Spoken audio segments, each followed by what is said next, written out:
দর্শক স্ক্রিনে যে নাম্বারটি দেখছেন এই নাম্বারটি চ্যানেল কর্তৃপক্ষের নাম্বার। এই নাম্বারে ইমো এবং হোয়াটসঅ্যাপ আছে। বাবা ভাইদের পাশে সহযোগিতা বা আশা ভরসা বা কষ্ট শেয়ার করা বা আজীবনের সংসার করাটা ওটাই আমি মনে করি ভালো।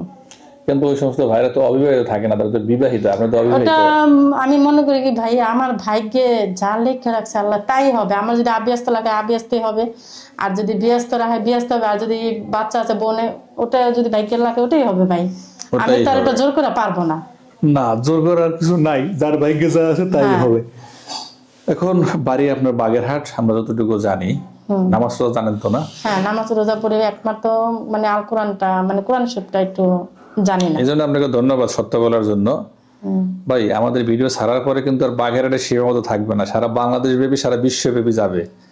আপনার ভাগ্যে যেখানে আপনার জুড়ি আছে সেখানে আপনাকে বিয়ে করতে হবে। সেটা যদি কোনো প্রবাসী ভাই হয় যে সৌদি আরব বা কাতার বা আবুধাবি থাকে, সেই ভাই যদি বলে যে বিয়ের পর আমার সাথে বিদেশে থাকতে হবে, প্রবাস জীবনযাপন করতে হবে, তখন কি করবেন?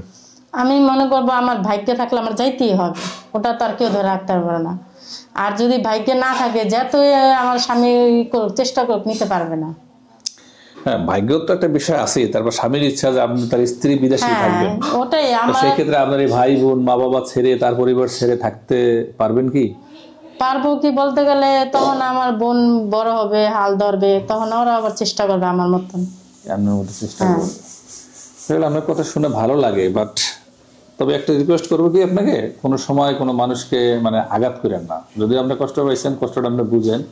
ভিডিওটা ছাড়লে আমি মনে করি আপনার জন্য কেউ কথা বলবে বা আপনার জন্য কেউ চাইবে, যেহেতু আপনার বয়স 28 বছর, সেটা আপনাকে মানুষ খুঁজতে পারে। কিন্তু প্রত্যেকটা মানুষের সাথেই একটু ভালোভাবে কথা বলেন। যদি আপনার পছন্দ না হয় তাহলে সুন্দরভাবে বুঝাই বললেন যে ভাই আপনার আমার পছন্দ হয় নাই। কেউ কষ্ট দেওয়া কটাক্ষ দেওয়া কথা বলবেন না, এটা আপনার কাছে আমার অনুরোধ। কারণ আমি যতটুকু বুঝলাম যে আপনি এভাবে বলবেন না, তারপর আমি বলে দিলাম আপনাকে। এখন বর্তমান যুগে কেউ বিশ্বাস করতে চায় না যে মানুষের মোবাইল নাই। কিন্তু আপনি আসার সময় আমাকে 10টা নাম্বার দিয়ে কল দিয়েছেন 10 বার, তখন আমি হতবাক হয়ে গেলাম যে এতগুলো সিম দিয়ে সে কল দেয় কেন। তো পরবর্তীতে শুনলাম যে আপনার মোবাইল নাই, আমি যেখানে গেছেন সেখান থেকেই মানুষের নাম্বার দিয়ে আমার ফোন দিচ্ছেন। এখন মানুষ কথা বলবে, কার সাথে কথা বলবে ভাই? কিভাবে? আমি ভাইয়া আমার আগে একটা মোবাইল ছিল, আমার ফ্যামিলির কষ্টের কারণে আমি মোবাইলটা বেচা ফেলাইছি। কিন্তু সামনে আমার মোবাইল কিনবো, আমার আশা আছে। এখন বর্তমানে নাই, কিন্তু তার জন্য ভাই আপনাদের কাছে আসছি। আপনাদের মোবাইলটা যদি আমার সাথে যোগাযোগ করে আমার কোনো আপত্তি নেই। না, আপনার তো আপত্তি থাকার কথাও না, যেহেতু আপনার সমাধানের জন্য আসছেন।